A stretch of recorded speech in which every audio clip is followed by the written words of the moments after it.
فیصلہ تیرا، تیرے ہاتھوں میں ہے دل یا شکم۔ اے مسلمان اپنے دل سے پوچھ، ملا سے نہ پوچھ، ہو گیا اللہ کے بندوں سے کیوں خالی حرم۔ اللہ اور اس کے رسول کی محبت ہر محبت سے بڑھ کر ہونی چاہیے۔ اگر مال کی محبت یا کسی رشتے کی محبت یا کسی چیز کی محبت بہت بڑھ چکی ہے، پتہ ہی نہیں چل رہا کہ کس کی محبت زیادہ ہے، تو پھر مجھے اور آپ کو سوچنا چاہیے کہ ہماری محبت کے جو درجے ہیں وہ قائم رہیں۔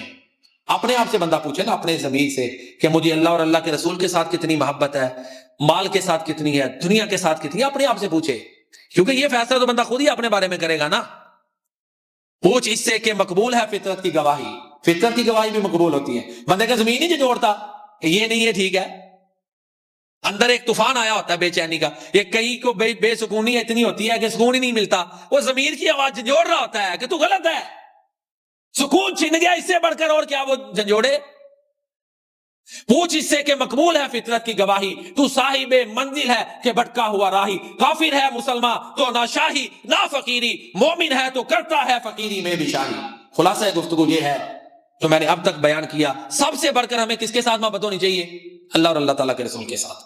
اللہ تعالیٰ مجھے اور آپ کو یہ مرتبہ عطا فرمائے، یہی مرتبہ مسلمانی کا ہے، یہی مرتبہ ایمان کا ہے۔ اس کے علاوہ جتنی محبتیں ہیں، مال کی یا دوستیاں، وہ پیچھے ہونی چاہیے۔ یہ وہ چیز ہے جو مجھے اور آپ کو سب کو اصلاح کی ضرورت ہے۔ ہم اپنے آپ کو ٹٹولتے رہیں کہ دنیا نے اندھا تو نہیں کر دیا، اللہ اور اس کے رسول کے احکامات کی کوئی پرواہ نہیں، یہ تو نہیں ہو گیا، تو پھر ہمیں پھر بہتری کر لینی چاہیے، کیونکہ جب تک ہم زندہ ہیں ہمیں اللہ تعالیٰ نے موقع دیا ہے کہ ہم اپنی غلطیوں کی اصلاح کرتے رہیں اور اپنے اندر بہتری لائیں۔ جو میں نے بیان کیا آپ نے سنا، اللہ تعالیٰ اپنی بارگاہ میں قبول فرمائے۔